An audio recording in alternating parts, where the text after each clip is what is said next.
I'm going to do a tune by Robert Johnson. It's a blues tune called Traveling Riverside Blues. He traveled up and down Mississippi River, and his friend Johnny Shines, who actually lived, used to say that Robert had a girlfriend in just about every town he went to. And he got in a lot of trouble for that. But this is called the Traveling Riverside Blues.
Because it wasn't plugged in. Wow. Now it's plugged in. You just, by accident, you just heard the guitar as it was meant to be heard.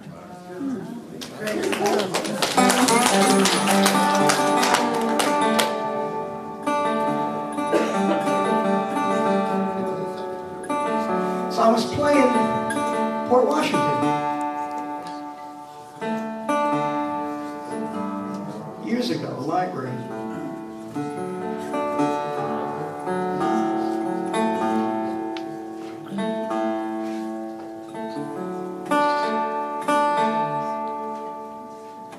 And I I said something like, I was talking about an old blues man. I said, well, somehow I was born about 1902, and this little old man turned around and said, 4. I went, 4. 1904 is when it went. Well, as it turned out, this guy comes up to me and he introduces himself. He said, my name's Bernie Klatsko. I went, Bernie Klatsko of Heroin Records? He goes, that's me. And you probably don't know who this is. Bernie Klatsko lived in Port Washington. Little old Jewish guy. Back in 1959, 1960, this little Jewish guy used to drive all the way down to Mississippi, and he used to knock on people's doors and ask if they had any 78s for sale. And he'd buy them. And he'd come back and with his friends, they called them the New York Blues Mafia, they would sit and listen to these 78s. And then they got the idea to put them all together and start compilation records called Yazoo Records, which in turn influenced some of the greatest musicians that we hear today. This is Bernie Klatsko. I'm shaking this man's hand and I'm trembling. You see, he's a part of American history. He told me in 1959, a white Jewish guy from New York traveling in Mississippi, he told me something that made the hair on the back of my neck stick right up. So I'm going to tell you this song. This is a song I wrote called Bernie's Blues. Came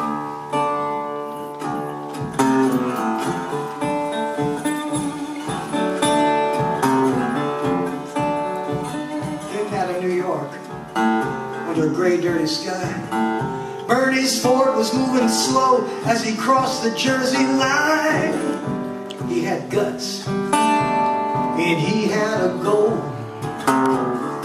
But what he found down in Mississippi would move his soul.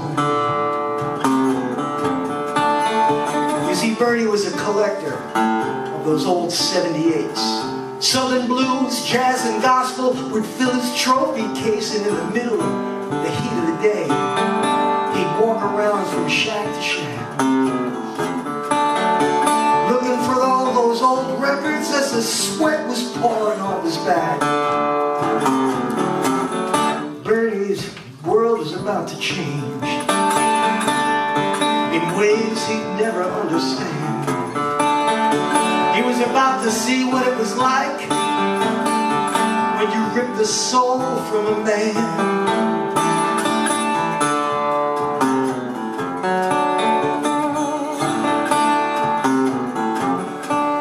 He found a Sun House record in Tunica and a Willie Brown in Marigold.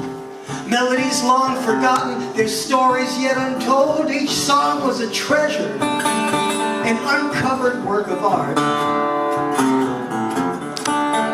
But what he found outside of Clarksdale would wind up breaking his heart. You know, 5 miles out of town, his car began to stall.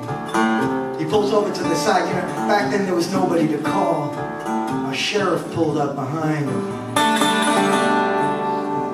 Bernie said, I ran out of gas. The sheriff listened to him and said, yeah, I'm going to get you going fast. Bernie's world was about to change. I said in ways he'd never understand. Yeah, he was about to see what it was like when you rip the soul from a man.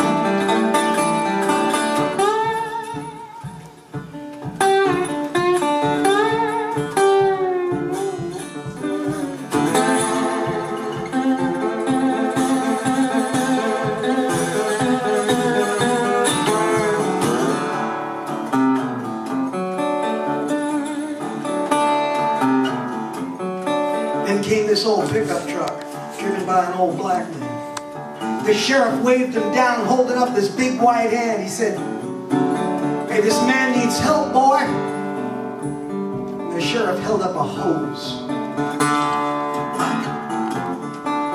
He said, you're going to siphon off your gas, boy, and you're going to get this man back out on the road. You know, time stood still in that sun-baked South. As that old black man bent down, he sucked the gas up into his mouth, and when he was done, the old black man just drove away. The sheriff looked at Bernie and said, "Yeah, it's sure gonna be a hot one today, yeah." Bernie's world had changed. I said in ways he never understand. Yeah, he saw